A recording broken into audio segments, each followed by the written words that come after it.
Maison Caillebotte, centre d'art et d'exposition, le site impressionniste le plus proche de Paris, à Hyères-dans-l'Essonne, présente Sud Radio, la France à découvrir, Christophe Gicquel. Ah, chers amis de Sud Radio, si vous souhaitez toucher du doigt l'atmosphère de pleine nature, de douce lumière, de ces reflets dans l'eau, de l'ombre des nuages qui passent de jardin en jardin, et de cet art de vivre à la française de la fin du 19e, si prisé et admiré dans le monde entier, filez à Hyères, dans l'Essonne. C'est là qu'est situé le si joli domaine Caillebotte, premier lieu impressionniste le plus proche de Paris. Hyères, commune francilienne de 30 000 habitants, n'est qu'à 17 km au sud-est de la capitale. Elle fut un lieu de villégiature très prisé au 19e, tant il y règne au bord de l'eau et sous ses frondaisons une atmosphère de calme et de volupté. Au domaine Caillebotte, aussi promis, vous serez happé par l'ambiance, la beauté et l'atmosphère du lieu. Vous serez plongé dans un de ces décors intacts qui inspirera l'impressionnisme, vous savez, ce mouvement pictural le plus populaire de l'histoire de l'art de la fin du 19e. Ici, dans ce havre de paix, à Hyères, du domaine Caillebotte, vous trouverez un sublime parc d'agrément de 11 hectares, ponctué de ces petites fabriques d'ornementation si originales, un lieu de repos et l'invitation à découvrir un riche patrimoine historique. Le visiteur peut satisfaire sa curiosité en empruntant les pas de Gustave Caillebotte lui-même, puisque c'est ici, dans cette villégiature familiale, que le peintre planta son chevalet en plein air, peignant près de 90 toiles au cours des étés des années 1870. Ça tombe bien, car justement c'est l'été et le lieu accueille tous les ans, comme d'habitude, des expositions majeures du monde de l'art. Nous allons en découvrir l'essence dans cette émission. Sud Radio, la France à découvrir, Christophe Gicquel. Et pour parler du domaine Caillebotte et de cette destination à 17 km de Paris, Valérie Dupont-Aignan est avec nous, c'est la directrice de la Maison Caillebotte. Bonjour Valérie. J'allais dire l'heureuse directrice, parce que le tableau que j'en ai fait, on sent que c'est une sorte de havre de paix, on est d'accord? Merci Christophe, bonjour. C'est vraiment un endroit d'apaisement. Oui, c'est vraiment un lieu de villégiature. C'est un lieu où en fait les gens viennent se sentir bien. Absolument. On a ce qui pourrait être une offre touristique complète, puisque on a le parc, on a la rivière, on peut prendre des barques sur la rivière pendant l'été, et puis le restaurant, salon de thé. Et surtout la maison de Gustave Caillebotte et de sa famille et de nos expositions temporaires. Absolument. On va en parler de tout ça tout au long de cette émission. Olivier Clodon est avec nous, c'est le maire de Hyères, 30 000 habitants, lui aussi heureux maire de Hyères. Très heureux maire de Hyères. Est-ce qu'on peut dire, bonjour, est-ce qu'on peut dire que Hyères est quand même très facile d'accès pour les Parisiens qui nous écoutent? Il faut y aller le week-end. Ah, mais Hyères est très facile d'accès tout le temps. Mais le week-end, c'est simple, c'est RERD, on descend à la gare de Hyères et on est à 3 minutes du centre-ville. D'accord. Voilà. Parlez-nous de la physionomie de cette petite ville de Hyères. Enfin, 30 000 habitants, c'est quand même une belle ville. Est-ce qu'on est en bordure de la forêt de Sonnard? On est à limite Val-de-Marne, hein? Alors, on est à la limite du Val-de-Marne et de l'Essonne. Et l'Essonne. On est dans une ville très verte. 45% du territoire de la ville, ce sont des parcs ou des forêts. Et on est une ville très équilibrée, et vous l'avez dit, avec des petits joyaux. Et dans ces joyaux, il y a le parc Caillebotte, il y a l'île Panchou, il y a le château Budet. Enfin, il y a tout un tas de choses à voir qui méritent le détour. Et en se penchant sur l'histoire de Hyères et de la maison Caillebotte, on se rend compte que ça a toujours été un lieu de villégiature pour les Parisiens. Oui. Moins connu que d'autres, mais il y avait quand même une villégiature un peu bourgeoise. Oui, villégiature un peu bourgeoise, mais comme d'autres villes, la ville de Brunoy, par exemple, qui est limitrophe, mais c'est une ville qui a toujours attiré les Parisiens, effectivement, qui a été une ville de villégiature très, très usitée et très, très utilisée par les Parisiens, oui. Et encore aujourd'hui. Et encore aujourd'hui, très visité, puisque nous sommes le premier site touristique de l'Essonne, et encore une ville aujourd'hui très recherchée par des Parisiens qui, quitte Paris pour rechercher un peu de nature, un peu de d'équilibre de vie, et qui choisissent Hyères pour venir s'installer en famille. D'accord. Alors là, à Hyères, on trouve le domaine Caillebotte. Quelle est l'histoire entre la commune et le domaine Caillebotte? Valérie? Alors, le domaine Caillebotte, il dépendait du fief seigneurial du château de Hyères. C'est quelles années, ça? C'est sous l'Ancien Régime. Et donc aujourd'hui c'est ce qu'on appelle le château Budet, parce que le Dreux Budet a habité ce château. Et donc le fief seigneurial était très étendu et comprenait une partie qui est devenue ce qu'on appelle aujourd'hui la maison Caillebotte, parce que les Caillebotte l'ont habité. Et cette maison Caillebotte a été repensée au début du 19e siècle. Voilà, c'était un corps de bâtiment de ce château seigneurial, et c'est devenu une entité à part entière, puisqu'elle a été repensée en 1824 par un restaurateur parisien, Pierre-Frédéric Borel, qui a tout redessiné, le parc, la maison, les décors, et ensuite elle est passée de main en main à des propriétaires assez prestigieux, jusqu'à la famille Caillebotte en 1860 et jusqu'en 1879. Et qui l'ont habité en l'état, et dans l'état auquel on le voit aujourd'hui. Absolument. Rien n'a bougé. On a restauré et vous avez fait un gros travail de restauration. Hein. Oui, ça a été un dernier long travail, un long travail. Oui, c'est 22 ans de travail, cette maison, finalement, avec la réouverture de la maison en 2017. Et maintenant, on peut présenter la manière, l'art de vivre à la française sous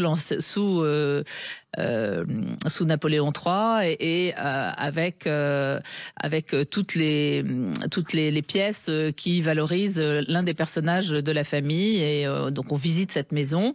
On a aussi des expositions temporaires aussi pour faire revenir les visiteurs qui l'ont visité une fois, mais qui savent que chaque année ils peuvent renouveler leur passage en voyant autre chose, et qui a trait soit à l'impressionnisme, soit à l'art contemporain. Et la restauration a commencé donc il y a plus de 20 ans, hein, c'était sous le mandat de votre époux? À partir de 95, en fait, les premières restaurations ont eu lieu, avec l'orangerie d'abord. La maison Caillebotte a ce site particulier qu'elle est située dans un parc de 11 hectares, tout en longueur et longé par la rivière de Lierre. Et dans ce parc, il y avait beaucoup de fabriques. L'idée était de faire un tour du monde en faisant le tour du parc. Donc chaque petite fabrique a d'abord été restaurée pour permettre aux visiteurs une promenade très aisée, avec des scènes paysagères qu'on découvre au gré de la balade. Et puis la maison elle-même a été restaurée après un travail de longue haleine, avec tous les corps de métier. À la fin, c'était le plus gros morceau, mais on l'a rouvert en 2017. Mais en 95, on savait déjà la notoriété qu'avait Caillebotte, parce qu'il était un petit peu oublié dans l'histoire des peintres impressionnistes. Alors c'est vrai qu'en 94, il y a eu la première exposition à Paris sur Caillebotte, au Grand Palais. C'est ça qui a redonné la flamme. Voilà, c'est exactement la période à laquelle on est arrivé à Hyères. Et donc moi j'ai découvert Caillebotte dans l'orangerie de Hyères, dans laquelle il pleuvait. Il y avait des seaux qui permettaient de recueillir les gouttes d'eau, et en même temps il y avait cette exposition fabuleuse à Paris, et comme tout le monde, j'ai découvert Caillebotte dans cette exposition magnifique. Et puis la municipalité de l'époque a décidé et après, selon tous les mandats, de redonner vie à cet artiste, et dont on voit aujourd'hui que c'était un artiste majeur. Et dont l'aura ne cesse de grandir, et la notoriété aujourd'hui. C'est vrai, en 2025-26, depuis une petite dizaine d'années, on commence à vraiment s'intéresser à son travail. Oui, c'est vrai. Alors ça, avant, il était un petit peu... Bon, déjà, il n'avait pas le profil de l'artiste maudit, fauché de l'époque. C'est un peu le problème de l'histoire de l'art, c'est-à-dire qu'il y a quelquefois des engouements et tout, mais Caillebotte, il avait toute sa place dès le départ. Bien sûr. Et tous ceux qui l'ont côtoyé, Durand-Ruel qui l'a côtoyé, a vu que c'était un grand... Alors, rappelez à nos auditeurs, Durand-Ruel, c'est qui? Paul Durand-Ruel, c'était le premier grand marchand d'art français qui a sauvé les impressionnistes, parce qu'il a pris le risque d'emporter toute cette collection qu'il avait et qu'il défendait à Paris aux États-Unis, lui-même au bord de la faillite, mais finalement ça a marché aux États-Unis, qui à l'époque était un peu plus audacieux et aimait cette peinture plus fraîche que celle qu'on avait l'habitude de voir. Olivier Clodon, est-ce que les citoyens de Hyères sont conscients de l'importance de ce personnage Caillebotte? Ils le sont devenus, en tout cas, effectivement, ils l'ont découvert un peu comme nous, au fur et à mesure que Gustave Caillebotte est devenu un impressionniste majeur. Il était un petit peu relégué il y a avant les grandes expositions dont parlait Valérie. Donc ils l'ont découvert, et puis surtout ils ont découvert l'importance qu'il avait eu à Hyères et le domaine, l'importance de sa famille, le domaine qui a été entièrement refait effectivement et refait à l'identique. C'est ça qui est important, parce que la maison a été refaite à l'identique, mais le parc aussi. Aujourd'hui, vous vous promenez dans le parc, vous avez les mêmes parterres de fleurs. Il est magnifique, ce parc. Décors que il est pas régulier. J'aime bien ce côté irrégulier du parc. Mais c'est les mêmes décors que le peintre avait sous les yeux lorsqu'il peignait. Donc oui, bien sûr, les Hyérois, ils en sont sont très fiers. Et ils en sont doublement fiers. D'abord, ils viennent le voir, le visiter régulièrement. Et puis, on a un petit trésor à Hyères qui est en lien avec Caillebotte. Ce sont les bénévoles, parce que qu'est-ce qui coûte cher dans un musée? Qu'est-ce qui coûte cher dans la culture? Souvent, c'est toutes les problématiques de garderie, garder les salles, tout ce que vous voyez dans les musées parisiens. Eh bien, hier, le petit secret, c'est que ce sont des bénévoles, plusieurs dizaines de bénévoles, qui assurent la surveillance de ce musée, qui sont très fiers de cet endroit et qui participent finalement du rayonnement aussi. On peut les remercier publiquement. Absolument. Vous connaissez les prénoms de tous? Allez, on y va. Alors on y va. Micheline, Joséphine Duval. Micheline qui est leur responsable. Ah oui, c'est vrai. Bravo à Micheline. Et à toutes les autres. Voilà. Ils sont quand même 72 et par tranche de 2 heures, ils effectuent leurs vacations pour tenir la surveillance de nos expositions et des visites dans le parc, dans le potager. Enfin, c'est un travail remarquable, sans compter le planning qui est fait pour gérer. Ce sont des citoyens investis dans l'histoire de Caillebotte. Oui, mais je pense qu'on est tous dans la même, on est tous dans la même équipe finalement. C'est vrai que ça fait plaisir aussi de montrer aux visiteurs et d'être fier de montrer aux visiteurs ce qu'on partage tous. Et puis que d'économie pour la ville. En plus, oui, on peut le saluer. C'est quand même pas négligeable. Parce que s'il n'y a pas des bénévoles, il y aurait à la place des gens payés, rémunérés. Absolument. Et ça serait beaucoup plus cher, évidemment. Et est-ce que dans la culture, vous avez rogné un peu le budget à la ville? Alors non, pas du tout. Très bien. On a un budget culture, parce que pour nous, la culture, c'est très important. Voilà, ça fait partie des piliers de la ville, au même titre que la propreté, que la sécurité, que le cadre de vie. La culture, c'est un élément de rayonnement. Et la culture pour tous, c'est un élément de beauté aussi pour nous. Et on n'a surtout pas renié le budget culture. Donc très bien, ça c'est une bonne décision que vous avez prise. Et sur le budget verdure? Pareil, on n'a pas renié non plus. On est à fond dans la verdure. Il y a des budgets comme ça chez nous culture, qui sont sanctuarisés. Culture, verdure, sécurité, cadre de vie, voilà. Tout ça, c'est sanctuarisé au plus profond de nous. Oui, parce qu'il y a d'autres endroits, à part le domaine Caillebotte, qui sont aussi des petits îlots de fraîcheur. Alors il y a 3 endroits en centre-ville. L'intérêt, c'est que vous pouvez tout faire à pied. Oui. Je le dis pour les visiteurs qui viendraient nous voir. On laisse la bagnole. On laisse la voiture. On peut faire Caillebotte, la maison, les expositions temporaires et le parc. Et on fait 150 mètres et on est dans le parc Budet et face au château Budet, qui est un château médiéval qui a beaucoup d'intérêt. Et on refait encore 200 mètres à pied. Et là, on est dans un endroit fabuleux qui s'appelle l'île Panchou, un endroit, une réserve naturelle. Voilà, qui s'étend tout autour de la rivière, qui est une petite réserve faunistique, floristique, avec des oiseaux, avec des vaches écossaises qui vous saluent quand vous passez, et qu'on est en train de refaire là et de renaturer complètement, et qui accueillera dans quelques mois une frayère à brocher, vous voyez, avec des petits brochetons vous pourrez voir les petits brochetons s'épanouir et grandir, tout ça au milieu d'un grand espace de verdure. Donc oui, il y a et tous ces parcs là ont deux points intéressants. D'abord, ils sont situés en centre-ville, les 3, et c'est rare qu'une ville ait autant d'espaces de verdure, de plusieurs hectares en centre-ville. Et le deuxième point, on le voit juste après la pub. Restez avec nous, chers amis, on va en parler, on va continuer à parler du domaine Caillebotte, de ce magnifique domaine, des expositions aussi, parce qu'il y a des expositions en ce moment, 2 majeures, et on se retrouve dans un instant, à tout de suite. Maison Caillebotte, centre d'art et d'exposition, le site impressionniste le plus proche de Paris, à Hyères dans l'Essonne, présente Sud Radio, la France à découvrir, Christophe Gicquel. Nous sommes à 17 km dans l'Essonne, sur la commune de Hyères, le domaine Caillebotte, avec ce sublime petit parc d'agrément, enfin petit, 11 hectares quand même à entretenir, par une armée de bénévoles qui sont là, qui nous écoutent et qu'on salue. Valérie Dupont-Aignan est avec nous, c'est la directrice de la maison Caillebotte. Olivier Clodon, intarissable sur évidemment le charme de Hyères, parce que Hyères on y travaille tous les jours, c'est un boulot tous les jours, Olivier. C'est un travail quotidien. Vous êtes le maire de Hyères, 30 000 habitants, et vous disiez le deuxième point. Le deuxième point, c'est qu'on peut tout faire à pied. C'est qu'en fait, vous posez votre voiture, ce qu'on disait tout à l'heure, et vous faites votre petite boucle où vous avez 3 ambiances complètement différentes. Caillebotte, la culture, et Gustave Caillebotte, bien sûr. Budet, l'histoire. Et Panchou, la nature. Et tout ça avec, pour rejoindre les 3 sites et pour relier l'un à l'autre, des boutiques, une balade, des rues agréables, et donc une vraie immersion finalement dans une ville un peu hors du temps, et qui vraiment est quelque chose de très ressourçant. Vous êtes d'accord, Valérie? C'est ressourçant et hors du temps, la maison Caillebotte?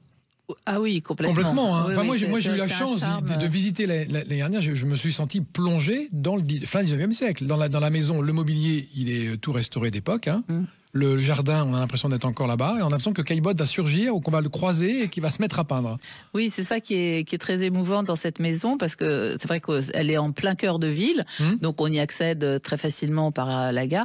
Je voulais juste rajouter que quand même, on a des bénévoles, mais on a aussi tous les systèmes de sécurité. Évidemment. Voilà, quand même, pour que ceux qui nous écoutent bien ne sûr, croient pas que... On n'est pas entouré que de bénévoles, il y a aussi des professionnels de la sécurité. Absolument, et de la protection des œuvres. Des œuvres, on est aux conditions muséales et tout ça, mais voilà.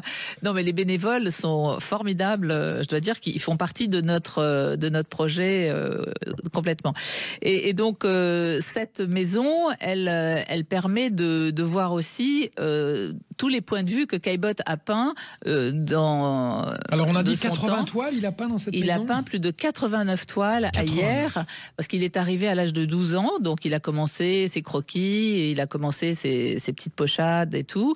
Son père l'encourageait quand même à être peintre. Il était d'une famille bourgeoise très très stricte, mais son père connaissait aussi la valeur de la vie et connaissait sans doute le talent de son fils et l'a encouragé. Il avait même un atelier qui était dans cette maison. C'est pas une famille de peintres, hein? Pas du tout, non. C'est lui, tout d'un coup, il a eu un talent inné. Oui, il était destiné à des études. Enfin, il avait fini ses études de droit et finalement, le pauvre, il voulait faire avocat. Peut-être, mais c'est pas non plus désagréable. Non, je dis ça parce que vous étiez avocate. Mais non, mais il a vraiment eu ce talent et son père a dû le déceler très jeune, puisque il a vu son fils peindre dans cette maison beaucoup de ses toiles, notamment toutes les toiles qui sont en rapport avec la rivière, avec l'ombre et le soleil sous les frondaisons, avec la promenade autour du monde, et tous ces points de vue, on les retrouve. On a d'ailleurs une application qui permet de retrouver exactement en réalité augmentée les tableaux qu'il a peints. Comment elle s'appelle l'appli? Elle est à l'accueil, sur Android, et elle est téléchargeable aussi sur notre site internet maisoncaillebotte.fr. Voilà. Mais donc ça, c'est aussi assez exceptionnel de pouvoir retrouver ce paysage. Bien sûr, c'est plutôt du paysage puisque il a peint à l'extérieur. Il était plutôt dans cette veine réaliste, naturaliste et puis impressionniste d'adoption. Et donc, il peignait à l'extérieur. Il a réalisé peu de toiles finalement de l'intérieur, mais qui nous ont permis de resituer aussi le réameublement. Ce qui surprend quand on regarde les tableaux de Caillebotte, c'est l'immédiate sympathie qu'on a, alors qu'on est plutôt dans un monde contemporain et moderne, pour les cadrages. On a l'impression que c'est des cadrages de photographes ou de cadreurs de cinéma, un peu. Complètement. Est-ce que je me trompe? Non, pas du tout, mais... c'est pour ça qu'on est tout de suite dedans. Caillebotte était un jeune homme vraiment à la pointe de la modernité. Visionnaire, la photographie arrive à ce moment-là. Il est très proche de Nadar, chez qui aura lieu la première exposition impressionniste avec tous ses amis. Et puis il s'intéresse à la photographie pour justement le procédé qu'elle permet d'obtenir. Il aime les contre-plongées, il aime les champs ouverts, il aime couper des personnages parfois, ses cadrages par la fenêtre dans la fenêtre, enfin tout ce que finalement les peintres qu'on dit photographes vont apprécier aussi, ses successeurs vont apprécier, beaucoup de peintres américains, je pense à Hopper notamment et à d'autres peintres, et il va avoir une influence qui n'est pas encore assez développée. Nous on travaille à un projet là-dessus, d'ailleurs j'espère qu'on arrivera à réaliser cette exposition dans quelques temps grâce à la famille et aux institutions, mais il a eu une influence certaine sur les peintres de sa génération. Parce qu'il était toujours en avance d'un temps, alors avec la photographie, mais aussi avec le timbre. Il a été collectionneur de timbres avec son frère. Le timbre apparaît en 1840 et lui, c'est tout neuf pour lui. Et donc, il va être un grand philatéliste. Il va inventer aussi un système de classement. Il va être classé père de la philatélie. Il avait un esprit très vif. Il chopait tout de suite exactement. Des trucs un peu en avant sur son temps. Et je pense qu'il a été élevé dans une famille de garçons ou dans son école. Ça aide. Non, mais je veux dire par là que dans son école, on commençait à pratiquer le sport. C'était assez nouveau aussi à son époque, mais il était au lycée Louis-le-Grand à Vanves, à l'antenne Michelet de Louis-le-Grand, et il a commencé à développer cette culture physique. Il aimait la navigation, enfin la natation d'abord, puis la navigation. Il a fabriqué ses propres voiliers quand il était à Gennevilliers après hier. Enfin, il a toujours été était en avance de tout et très curieux. Je pense que c'était un esprit curieux de sa génération et c'est ça qui est formidable. Et je remercie le musée d'Orsay qui a organisé cette exposition qu'on a vue en 2024 et qui voyage actuellement aux États-Unis avec Tous Chicago. les tableaux sont là-bas ? Non, beaucoup de tableaux sont en France, Oui. heureusement, mais pas forcément dans les collections publiques. D'accord. Mais il y en a combien des Américains aussi. Il a presque 600 tableaux. Il a réalisé sur une courte vie, parce que je vous rappelle qu'il est mort à l'âge de 45 ans. Oui.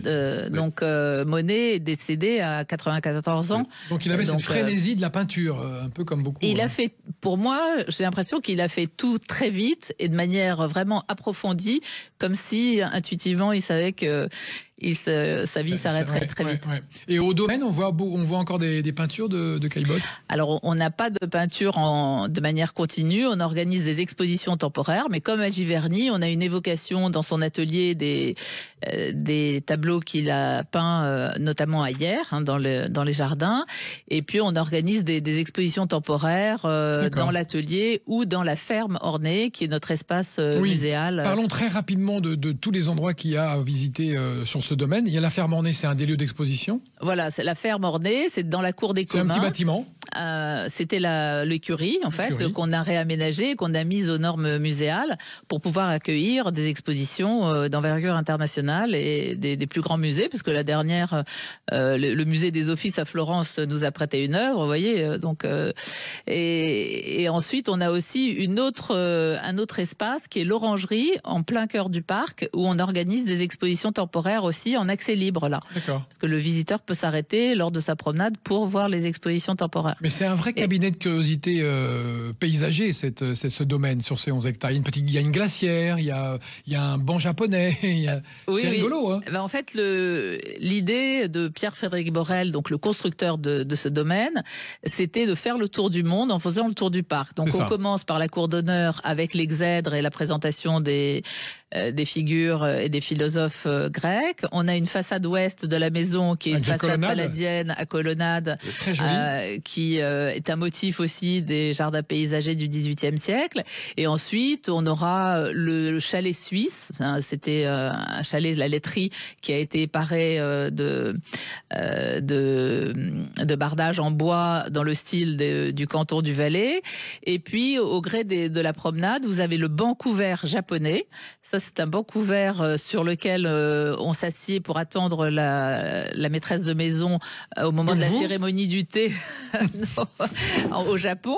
Là, c'est vraiment le petit côté japonisant de cette maison bourgeoise, découvert avec l'exposition universelle de 1867 à Paris. D'accord. Donc, toutes les belles maisons bourgeoises avaient un banc couvert japonais qui s'appelle Koritsi, avec l'accent en moins, dans le parc. Ensuite, on a une glacière qui est surmontée d'un kiosque glacière, oriental. pour expliquer à nos auditeurs, c'est C'était l'ancien frigo de l'époque. Ouais, qui fait 7 mètres, 6-7 mètres, sous terre. Absolument. Elle a une profondeur de 7 mètres, elle est circulaire, et on mettait à l'époque enterré au nord de la propriété, et on mettait des couches il y avait des rayons, et puis on mettait des couches de paille et des couches de glace, et puis on posait les aliments qui étaient dans des boîtes en fer blanc et fermées, très très bien fermées, et avec du papier aussi. Incroyable. Il y avait tout un travail aussi derrière. Et la glacière, pourquoi ? Parce que le premier propriétaire était restaurateur, donc la glacière, c'était important pour lui aussi de conserver les aliments. Voilà. Et puis on a une petite chapelle. Oui, mais c'est incroyable cet endroit. Le potager.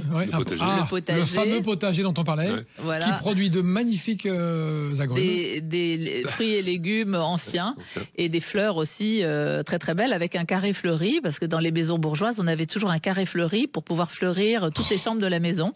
Et donc les bénévoles du potager. Est-ce que la maison se loue pour y dormir ? Non, j'aimerais bien dormir une nuit. Pas encore, parce qu'on a été... C'est combien ? Ce serait cher, non ? Il faudrait qu'on mette ça en place. On va y penser, monsieur le maire. Moi, je trouve que c'est un truc vachement bien, parce que ça se fait, ça, dans les maisons historiques comme ça. Pour une nuit, avec beaucoup de précautions, on peut passer une nuit dans la maison Caillebotte. Bon, après, pour des tas de trucs, une demande de mariage, fiançailles, déclaration d'amour, ou autre chose. Mais en tout cas, c'est bien creusé. Vous serez sur la liste, en premier en liste d'attente. S'il vous plaît, vous ferez un prix, parce que ça va être cher, j'ai l'impression. D'ailleurs, on l'appellera la suite suite Christophe Gicquel. Oui. C'est noté. Ouais. On va marquer une petite pause, les amis. Et surtout, n'oublions pas de parler de l'exposition Evikel et l'exposition Boris Zaborov, qui est en ce moment, jusqu'au 31 août, je crois, pour les deux. Oui, Evie Keller peut-être jusqu'au 14 septembre. On va pouvoir la prolonger légèrement. Et Boris Zaborov jusqu'au 21 septembre. Donc vous avez tout l'été et le mois de septembre pour venir, mais venez vite parce qu'il faut en profiter. On marque une pause et on se retrouve juste après. Maison Caillebotte, centre d'art et d'exposition, le site impressionniste le plus proche de Paris, à Hyères dans l'Essonne, présente Sud Radio, la France à découvrir, Christophe Gicquel. Hier, 30 000 habitants dans l'Essonne. Nous sommes à 17 km au sud-est de la capitale. On découvre ce lieu de villégiature très prisé au 19e, la Maison Caillebotte, le domaine Caillebotte, de ce peintre qui a tellement compté pour l'impressionnisme qu'on le redécouvre encore aujourd'hui, que toutes ses œuvres sont remarquables. Combien vous m'avez dit, 600 ? Plus de 600 œuvres. Plus de 600 œuvres. Nous sommes avec Valérie Dupont-Aignan, qui est la l'heureuse directrice de la Maison Caillebotte et l'heureux maire de Hyères. C'est Olivier Clodon, 30 000 habitants. Olivier, quand on parle de la Maison Caillebotte à des Chinois, je sais que vous avez fait ça il n'y a pas longtemps. Qu'est-ce qu'ils disent? Ils sont émerveillés, ils sont sur l'océan. Ils sont émerveillés. On a fait avec Valérie il y a quelques semaines maintenant. On a reçu 150 responsables de tour opérateurs qui connaissaient pas. Alors certains un peu, mais beaucoup connaissaient pas. Et effectivement, émerveillés, c'est le mot, parce que d'abord ils sont très férus d'impressionnisme et Caillebotte grandit, la notoriété de Caillebotte grandit mondialement, pas uniquement en France, mais mondialement. Et donc, notamment, les Chinois apprécient beaucoup.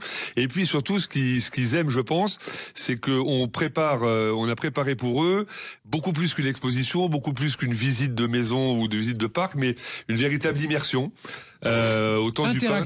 Interactive, avec des possibilités qu'on leur offre dorénavant. Par exemple, ils peuvent prendre des cours de peinture avec des professeurs de peinture, rigolo, et ils repartent avec leur tableau à la fin de la journée, le tableau qu'ils n'ont pas eux-mêmes, avec un professeur qui les a guidés. Ils peuvent, sur une demi-journée, journée, c'est en fonction de leur. Ils sont encadrés par des peintres. Alors c'est nous qui fournissons ce sont des peintres. Vous fournissez les peintres. Oui, des peintres de la commune. De la commune, pas municipaux, mais qui sont des gens qui travaillent dans la commune, qui travaillent dans les associations communales, mais qui sont de vrais peintres. Et puis pareil, des possibilités de danse, par exemple, notamment les danses de salon du 19e siècle. Donc si vous voulez, c'est toute une perception comme ça immersive. Vous retrouvez finalement autant de Caillebotte. C'est ludique. C'est sympa, ça leur plaît beaucoup. J'ai en tête quand ils sont venus les 150 là, ils ont déjeuné avec nous sur place, et les cours de danse qu'ils ont pris dans ça doit être marrant de voir des Chinois en costume, en costume, bien sûr, avec des danseurs en costume, et les Asiatiques, ils sont plutôt très respectueux des horaires. C'est-à-dire quand ils doivent partir à 15h, ils partent à 15h. Mais chez nous, ils avaient envie de rester. Voilà. Donc ils sont restés sur le parquet de danse, et c'était plutôt bon signe. Et c'est annonciateur pour nous de l'arrivée de nombreux visiteurs chinois, ce dont on se réjouit. Et il faut aussi signaler qu'on a effectivement une offre de restauration sur place, une boutique, parce qu'ils sont aussi très férus de ramener des cadeaux, des souvenirs de la propriété. Donc il y a tout ça sur place. Et effectivement, la notoriété de Caillebotte, notamment en Chine, couplé avec les efforts que nous produisons pour rendre accessible le domaine, la maison, les visites et donc ces expériences immersives, les deux couplés fait que nous avons déjà, et nous allons avoir de plus en plus encore dans l'avenir, en tout cas nous le souhaitons ardemment, des touristes asiatiques, mais pas seulement, des touristes américains. Il y a des gens de tous les pays qui viennent chez nous, et on en est très heureux. Ouais, c'est bien. Vous allez rivaliser avec Auvers-sur-Oise très bientôt. On rivalise déjà. On ne rivalise pas, on est partenaire du contrat de destination impressionnée. Non, mais pas du tout. Avec Auvers-sur-Oise, on peut être aussi dans un parcours. C'est-à-dire qu'on peut venir voir Caillebotte à Hyères, mais après aller voir Van Gogh à Auvers-sur-Oise, continuer à Giverny, voir Monet. Enfin, il y a toute une itinérance aussi qui est l'intérêt aussi de ces archipels administratifs qu'on a construits entre les différents sites impressionnistes en Île-de-France et en Normandie. L'immense avantage que vous avez, c'est que vous êtes proche de la capitale, donc on peut très bien dormir à Paris, faire le saut toute la journée à Hyères, à Caillebotte, et puis repartir le soir, dormir à Paris. On peut avoir la journée complète chez nous sans aucun problème. On laisse tomber Auvers-sur-Oise, on se concentre sur Caillebotte. On n'est pas des rivaux, je sais. Alors, parlez-nous de l'exposition Evikel, Valérie Dupont-Aignan. Alors, Evie Keller, c'est en ce moment, Keller, pardon. Oui, pardon. Evie Keller, c'est une artiste allemande qui vit en France et travaille entre la France et l'Allemagne.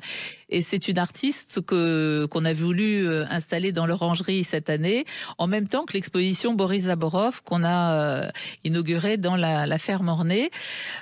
Pourquoi Evie Keller ? Parce que d'abord, c'est une artiste qui est internationalement reconnue déjà.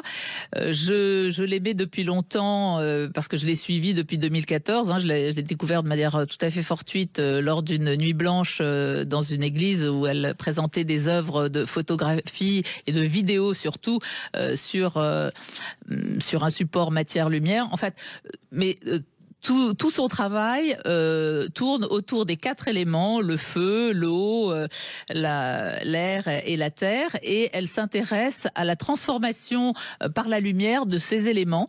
Elle a commencé d'abord par la photographie, en photographiant la glace qui fond sous l'emprise de la lumière et du soleil et qui se reforme à nouveau avec une lumière éblouissante à la Turner. Ses premières photographies et ses vidéos sont vraiment, pour moi, fabuleuses. Et je crois que beaucoup partagent ce sentiment. Et aujourd'hui, elle a travaillé aussi avec ces grands formats qu'elle a présenté avec sa galerie, la galerie Jeanne Bucher-Gégère à Paris. Elle a travaillé sur des grands formats, des grandes toiles qu'elle incise, qu'elle grave, qu'elle sculpte et qui sont à base de peau, c'est du plastique chauffé, travaillé, trituré, qu'elle mélange avec des pigments et des cendres des poèmes qu'elle recopie et qu'elle intègre dans ces pigments. Donc elle intègre la poésie de Novalis, Rilke. D'accord. Donc elle brûle et elle réintègre. Et elle réintègre et ça fait des couleurs dans les bleus fabuleuses. Oui, et on a bleus, une scansion de grands formats comme ça qui nous permettent d'intégrer complètement l'univers. En fait, notre espace-temps est complètement distendu et on entre complètement dans l'univers. Et alors on est soit dans l'espace, soit dans les abysses, soit dans la nature. Et ces grands formats, on les présente au sein de l'Orangerie qui est vraiment au cœur du parc, avec une symbiose complète avec la nature. Et évidemment, j'adore cette exposition parce que j'ai voulu la programmer, mais parce que Evie Keller est une artiste vraiment très très forte. Il faut dire que, comme d'ailleurs Boris Zaborov qui est présenté dans l'Orangerie, c'est une artiste qui a une connaissance de toutes les techniques très très forte. Elle a été formée à la photographie d'abord. Elle a une exigence personnelle phénoménale, vraiment, elle va jusqu'au bout, elle est dans sa recherche, mais il n'y a pas du tout d'art conceptuel chez elle. Ça peut paraître un peu abstrait quand on voit la réalisation. Je ne sais pas ce que vous en pensez. On va demander son avis, Olivier. Oui. Mais en tout cas, c'est pas du tout conceptuel, c'est pas une idée. Elle ressent cette nature et cette transformation de la matière par la lumière, et elle nous l'offre vraiment avec générosité. Elle a fait aussi des décors de théâtre, d'opéra.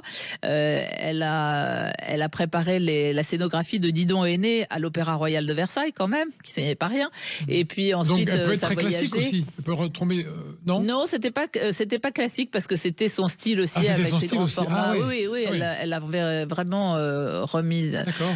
Mais elle a cette exigence qui fait que on est parti d'un tout avec. On entre dans son œuvre et on peut pas s'en détacher. On est parti d'un tout. D'ailleurs, dans l'Orangerie, quand vous vous promenez, parce que l'exposition est en entrée libre, elle n'est pas payante cette exposition-là, et donc vous pouvez rester un temps infini dans l'Orangerie et vous sentez bien. Et on voit des gens qui s'expriment face à c'est magnifique de voir la réaction des visiteurs qui sont pas forcément formés à la culture, mais qui expriment tout ça. Et on a aussi une vidéo aussi qu'on représente de ses premières œuvres, là aussi sur la lumière. Que je trouve vraiment très très belle et que je veux vraiment faire partager à tous les visiteurs, parce que elle est vraiment elle travaille sur cette mémoire de l'univers, cette mémoire de la création, et elle rejoint l'autre artiste qu'on présentera peut-être on va en tout à parler tout à l'heure. l'heure, et Boris Zaborov. Qui travaille aussi sur la mémoire, mais qu'on présente dans l'affaire Mornay. Donc l'exposition Evie Keller Matière-Lumière s'appelle. Matière-Lumière. Organisée à l'Orangerie de la Maison Caillebotte, c'est du 17 mai au 31 août. L'avis d'Olivier Clodon. Alors lui, il a un avis forcément, parce que déjà, Olivier mesure 2 mètres. Donc il n'a pas le même point de vue sur les œuvres, sur les grandes œuvres monumentales. Qu'en pensez-vous, Olivier? Ça change un peu. Oui, alors moi je sais pas si ça change, mais j'ai été subjugué. Voilà, oui, je le dis très clairement, et je le dis pas par forfanterie.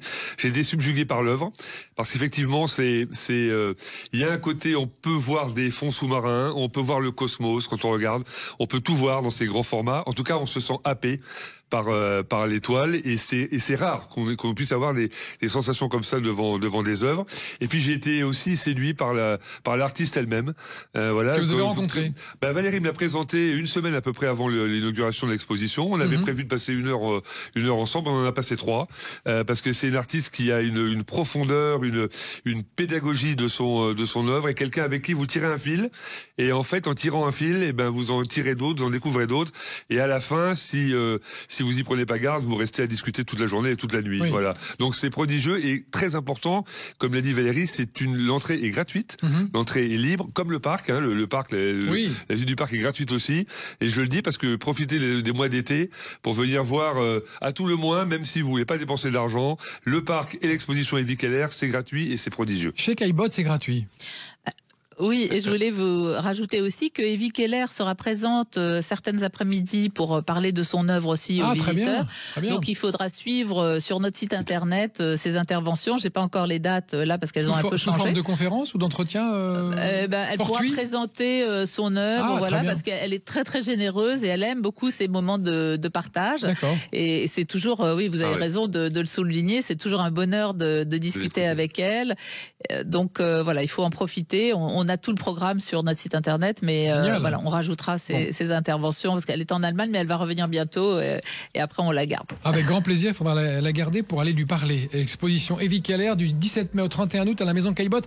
Il nous reste encore un petit quart d'heure pour parler de la deuxième expo, l'expo Boris Zaborov. On en parle dans un instant avec vous, mes amis. À tout de suite. Maison Caillebotte, centre d'art et d'exposition, le site impressionniste le plus proche de Paris, à Hyères-dans-l'Essonne, présente Sud Radio, la France à découvrir, Christophe Gicquel. Nous sommes avec nos deux invités, Valérie Dupont-Aignan, directrice de la Maison Caillebotte à Hyères, et Olivier Clodon, le maire de Hyères, 30 000 habitants. D'ailleurs, Olivier, on l'a dit, mais pas assez, il y a une petite rivière qui coule à Hyères. Ça, c'est important pour l'été, de se balader au bord de la rivière. Il y a une vraie rivière qui s'appelle Hyères, voilà, tout simplement. Sur laquelle on peut canoter. Sur laquelle on peut canoter. Alors d'abord, on peut se promener au bord, et on est même dans le parc Caillebotte ou même à l'extérieur du parc, mais on peut suivre le chemin de la rivière et se promener. Et puis on peut effectivement louer des barques, des canoës et se promener le long de la rivière et le long du parc d'ailleurs depuis l'eau. C'est un autre point de vue d'ailleurs qui est très intéressant. Et puis ça rejoint aussi un peu l'époque du peintre, puisque à l'époque les canots étaient utilisés et on se promenait beaucoup sur l'eau. Donc ça c'est une très belle expérience aussi. Et départ depuis le parc, retour dans le parc et un système de barques vous pouvez faire en famille, entre amis. C'est génial, c'est très bien. Tout l'été. Très belle idée, avec des petits îlots de fraîcheur dans la ville partout. Exactement. Est-ce que vous allez en faire d'autres ou là on est à fond là? Ça y est, on a ce qu'il faut, un îlot de fraîcheur. Là on va déjà garder cela et on continue de dire cela. Ouais. Voilà. J'ai vu qu'il y avait une navette municipale sur le site de la mairie. Il y a une navette municipale pour transporter les personnes qui ont des problématiques pour se déplacer. Elle est sponsorisée par les commerçants. Alors oui, celle-ci, d'accord, je pense pas vous parler. Alors on a aussi celle-ci, effectivement, on a instauré un système. Alors on n'est pas les seuls à le faire, mais les collectivités locales ayant quand même de moins en moins d'argent, paraît-il. Voilà, et on va pas parler de choses qui fâchent, mais ayant quand même toujours les mêmes besoins, et notamment les besoins de transporter les personnes les plus vulnérables Effectivement, on a un système qui fait que les commerçants de la ville achètent des espaces publicitaires sur des camionnettes ou des petits camions. Donc pour eux, c'est de la visibilité. Et puis pour nous, ça paye le camion. Voilà. Donc ça évite de taper dans les impôts des Hyérois. Qui a le droit d'utiliser la navette? Alors, les agents municipaux. D'accord. Voilà, mais pour transporter des Hyérois. Ok, très bien, parfait. Voilà. Parce que le transport, c'est important à Hyères. On peut tout faire à pied ou avec la navette. On peut tout faire à pied, on peut tout faire en vélo, on peut tout faire en navette. D'accord, très bien. Bon, c'est un très bon programme pour l'été en famille. Valérie Dupont-Aignan, parlons de cette deuxième exposition. Oui, l'exposition Boris Zaborov, Peindre la mémoire. Cette exposition... Rien à voir avec Alors en fait, elles sont réunies dans un même lieu, la maison Caillebotte, mais il y a quand même apparemment rien à voir, aucune concordance, mais moi j'ai voulu les présenter en même temps parce que tous deux partagent au niveau symbolique un langage commun et les deux œuvres sont très intimement liées à la mémoire. Alors la mémoire du peintre Boris Zaborov dont je vais vous parler à l'instant, et puis la mémoire de l'univers avec Evie Keller. La ferme ornée présente Boris Zaborov, qui est un peintre biélorusse, qui est venu s'installer à Paris en 1983 et qui est arrivé en 1981 pardon, et il est arrivé en France parce que à l'époque malgré les études formidables qu'il avait faites, il a suivi les cours des plus grandes académies de Russie de l'époque, Leningrad, Saint-Pétersbourg, Minsk avant, il n'arrivait pas à s'exprimer comme peintre libre dans son pays à ce moment-là. Le régime de l'époque ne le permettait pas et il a voulu faire autre chose que de l'illustration de livres qu'il avait fait pour vivre et dont il vivait d'ailleurs très bien sur place. Il voulait passer à autre chose. Et donc, malgré toutes les embûches de l'époque, il décide avec sa famille de venir s'installer à Paris en 1981. Et c'est pas facile. Il avait 2 enfants, une grande fille déjà, et sa femme. Il voulait naître peintre à Paris. Et il a eu du verbe naître. Hein. Voilà, naître, absolument. Et il a réussi vraiment. Alors il a été très aidé par le destin, même s'il a eu un parcours semé d'embûches et il est d'une génération aussi qui a connu la Seconde Guerre mondiale en Russie, avec le nombre de morts qu'on connaît, sa famille touchée, sa première maison d'enfance brûlée le premier jour d'entrée en guerre. Voilà, ils sont déportés en train, le train explose le 2e jour. Son père part, il le verra pas pendant. À l'époque, il a 6 ans. Hein. Enfin, il verra pas du tout son père pendant toute la période de la guerre. Enfin, mais malgré tout, son père était un peintre réaliste soviétique. Lui a cette fibre et il veut peindre quoi qu'il arrive. Donc, en arrivant à Paris, en dehors de toutes les modes et en dehors de l'abstraction, à contre-courant de l'abstraction qui régnait à ce moment-là, il va trouver son style et c'est à partir de la photographie, le lien avec Evie Keller et peut-être aussi et avec Caillebotte aussi. Ça se tient, hein. Parce que la photographie, pour lui, ça va être un moyen de retrouver des souvenirs oubliés, parce qu'il retrouve ces photographies qu'il avait emportées dans ses bagages en petit nombre à Paris, et ces photos, comme on les prenait à l'époque, c'est-à-dire vraiment très faciales, une espèce de scansion de personnages. Noir et blanc, souvent, non ? Noir et blanc, voilà, des petits formats. Et à partir de ça, il va redonner vie à ces personnages qu'il va choisir parmi ces photos parce qu'elles le touchent et qu'elles lui rappellent quelque chose et qu'elles déclenchent quelque chose chez lui. Mais il va le faire avec des formats gigantesques aussi. Il va le faire à sa manière, avec toute la technicité de sa peinture très classique. Mais il garde des regards très perçants dans des souvenirs qui sont souvent très oubliés. Et ça, c'est très très beau dans son travail parce que ça traverse toutes les thématiques qui sont présentées dans l'exposition. Alors, je dois dire que l'exposition, j'ai pu l'organiser avec le commissaire Pascal Bonafou, qui a été l'ami de Boris Zaborov. Il a connu Boris Zaborov. Et il a d'ailleurs joué un rôle dans sa vie puisqu'il lui a permis de faire entrer un autoportrait aux Offices à Florence, ce qui n'est pas rien, après une exposition qu'il avait organisée sur l'autoportrait à Paris. Donc ils étaient devenus des amis très très proches et c'était bien aussi d'avoir son expertise et son exigence et puis la connaissance de la vie de l'artiste.